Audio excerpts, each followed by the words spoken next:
হাঁটার আছে অনেক উপকার, যা জানলে আপনি আজ থেকেই হাঁটার অভ্যাস করবেন। Let's go.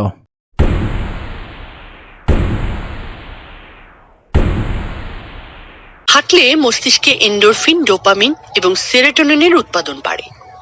এই হরমোনগুলো মুডকে ভালো রাখে এবং মনোযোগকে উন্নত করে।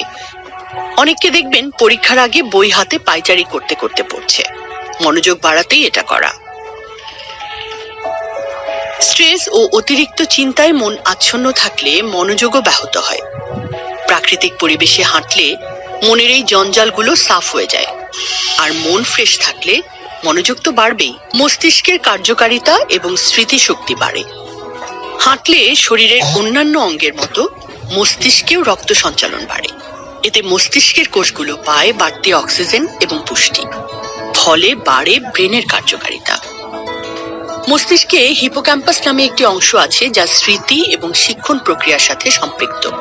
মস্তিষ্কে বাড়তি রক্ত প্রবাহ হিপোক্যাম্পাসের জন্য উপকারী। নিউরোজেনেসিস নামে একটি প্রক্রিয়ায় মস্তিষ্কে নতুন নিউরন জন্মে। হাঁটা এই প্রক্রিয়াকে সচল করে। এতে বাড়ে স্মৃতি ও মস্তিষ্কের কর্মক্ষমতা।